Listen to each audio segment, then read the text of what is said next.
আমি আসলে একটা কথা বলতে চাই যে বহির্বিশ্বের পরিপ্রেক্ষিতে কোনো দেশের সাথে বৈরিতা করে আসলে আপনি আপনার দেশকে এগিয়ে নিয়ে যেতে পারবেন না। তো সেই জায়গা থেকে আমি বলতে চাই যে আমাদের যুদ্ধের ইতিহাস যুদ্ধের মাধ্যমেই শেষ হয়েছে এবং সেক্ষেত্রে যুদ্ধের পরবর্তী সময় আমরা দেখেছি পাকিস্তানের সাথে বহুকাল আমাদের একটা যেই অর্থনৈতিক বা অন্যান্য দিক থেকে সম্পর্কটা ওরকমভাবে ছিল না। কিন্তু এত বছর পরে এসেও যদি আমরা সেই বৈরিতাকে ধরে রাখি তাহলে আসলে আমাদের নিজেদের আগানোটাই আসলে খুব দুষ্কর হয়ে যাবে। আমরা মনে করি যে সকল দেশের সাথে সমানভাবে এগিয়ে চলার জন্য সুসম্পর্ক বজায় রাখা উচিত। এইটা আসলে সরকার বলতে পারবে। আমি যেহেতু জনসাধারণের পক্ষ থেকে আমার মতামতটা বললাম যে দেশকে এগিয়ে নিয়ে যাওয়া বা এত বছর পরে হচ্ছে যদি এ ধরনের সম্পর্ক বিল্ড আপ করে সেটা আসলে সরকার বলতে পারবে কেন করছে বা কীভাবে করছে। তবে আমার দিক থেকে আমার মতামতটা আমি বললাম। আর গভর্নমেন্টের এখানে অন্য কোনো কারণ বা অন্য কোনো উদ্দেশ্য আছে কিনা সেটা আসলে গভর্নমেন্টের কোনো পার্সন বলতে পারবে বা আমাদের কোনো উপদেষ্টা। আপনাদের কোনো প্রশ্ন?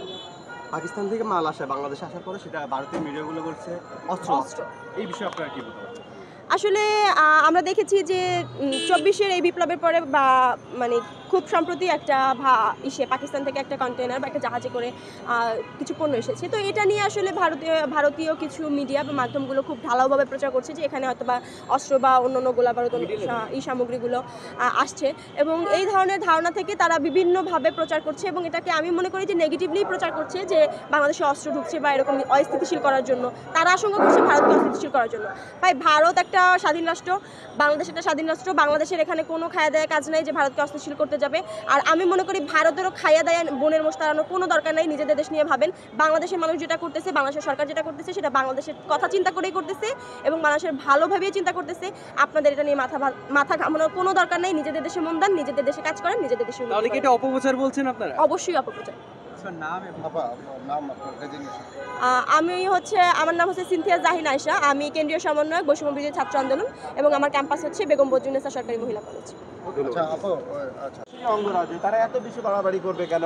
এবং আমরা যে স্বাধীন হলাম, যেটা বাংলাদেশের মানুষ বলছে দ্বিতীয়বার স্বাধীন, এই স্বাধীনতা বলতেও তারা হলো মানে মানে কি বলে, হ্যাঁ নারাজ আর কি।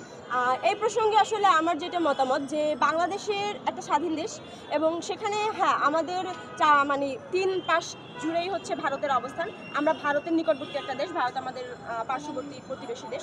সেখানে ভারতের সাথে আমাদের যতটুকু সম্পর্ক থাকা উচিত মানে গভর্নমেন্টের সাথে গভর্নমেন্টের বা জনগণের সাথে জনগণের ব্যবসায়িক সম্পর্ক বা বন্ধুসুলভ যে ধরনের সম্পর্কই থাকা উচিত, আমি মনে করি সেটা সেই প্রতিবেশী দেশ হিসেবে যতটুকু থাকা উচিত ততটুকুই থাকা উচিত।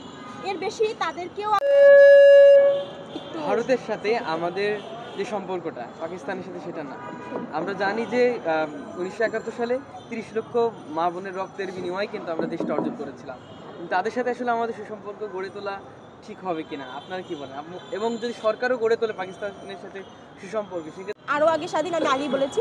তো সেখানে বাংলাদেশের এই রক্তক্ষয়ী যুদ্ধের মাধ্যমে স্বাধীনতা অর্জন করার পরে আপনি যদি মনে করেন যে ভারতের একটা অঙ্গরাজ্য বাংলাদেশ, সেটা আসলে যারা প্রকাশ করছে তাদের হীনমন্যতা এবং তাদের বোঝার ভুল। তাদের ইতিহাস জানতে হবে, তারা হয়তো ইতিহাসটা ভুলে গেছে, তাদের নতুন করে ইতিহাস পড়তে হবে। আচ্ছা, ছোট্ট করে একটু বলবেন।